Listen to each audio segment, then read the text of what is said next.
దేశవ్యాప్తంగా సంచలనం సృష్టించిన ఢిల్లీ లిక్కర్ కుంభకోణం కేసులో అయితే తెలంగాణ జాగృతి అధ్యక్షురాలు కవితకైతే ఢిల్లీలోని రౌస్ అవెన్యూ కోర్టు అయితే క్లీన్ చిట్ ఇచ్చింది. కవితతో పాటు ఈ కేసులో ఉన్న బుచ్చిబాబు కూడా కోర్టు క్లీన్ చిట్ ఇచ్చింది. మనం చూసుకోవచ్చు 2021, 22 సంబంధించి కూడా ఢిల్లీలో కొత్త మద్యం పాలసీని తీసుకొచ్చారు. అయితే ఈ మద్యం పాలసీపై భారీగా ఆరోపణలు రావడంతో అయితే అప్పటి ఢిల్లీ లెఫ్టినెంట్ గవర్నర్ అయితే సిబిఐ విచారణకు ఆదేశించారు.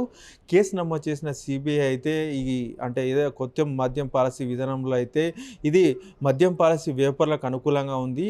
ఈ కేసులో అయితే మద్యం పాలసీ ఎవరైతే మద్యం వ్యాపారులు ఉన్నారో వీళ్ళు వందల కోట్ల ముడుపులను అయితే ఆప్ నేతలకు అప్పగించినట్లయితే సిబిఐ అయితే ఆరోపించింది. అంతేకాకుండా ఈ కేసులో సౌత్ గ్రూప్ అలాగే ఢిల్లీ మాజీ సీఎం కేజ్రీవాల్, మినిస్టర్ మనీష్ సిసోడియా, అంతేకాకుండా తెలంగాణ జాగృతి అధ్యక్షులు కవితతో పాటు దాదాపు 23 మంది నిందితులుగా అయితే సిబిఐ అయితే పేర్కొంది. ఇందుకు సంబంధించి కూడా ఛార్జ్ షీట్ కూడా ఫైల్ చేసింది. అయితే ఈ ఈ కేసుపై విచారణ జరిపిన రౌస్ అవెన్యూ కోర్టు అయితే సిబిఐ నమోదు చేసిన అభియోగాలకు సంబంధించి కూడా ఖచ్చితమైన ఆధారాలు లేవని చెప్పేసి కూడా కోర్టు స్పష్టం చేసింది. ఈ నేపథ్యంలోనే 23 మందికి అంటే ఢిల్లీ మాజీ సీఎం కేజ్రీవాల్‌తో పాటు మంత్రి మనీష్ సిసోడియా, అలాగే తెలంగాణ జాగృతి అధ్యక్షురాలు కవితతో పాటు బుచ్చిబాబు మొత్తం 23 మందిపై కూడా కోర్టు అయితే 23 మందికి క్లీన్ చిట్ ఇచ్చింది.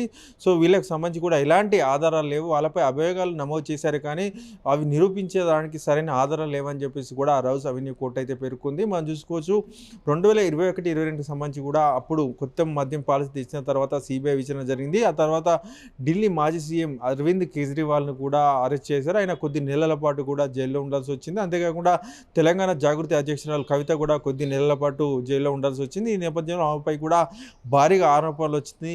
లిక్కర్ రాణి అని చెప్పేసి కూడా సోషల్ మీడియాలో ఆమెపై తీవ్రంగా ట్రోల్స్ నడిచాయి. ఈ నేపథ్యంలో కోర్టు క్లీన్ చిట్ ఇవ్వడంతో అయితే తెలంగాణ జాగృతి కార్యకర్తలు కావచ్చు, నేతలు కావచ్చు చూస్తారు కదా, ఎట్టకేలకు న్యాయం గెలిచిందని చెప్పేసి కూడా తెలంగాణ జాగృతి నేతలు చెప్తున్నారు.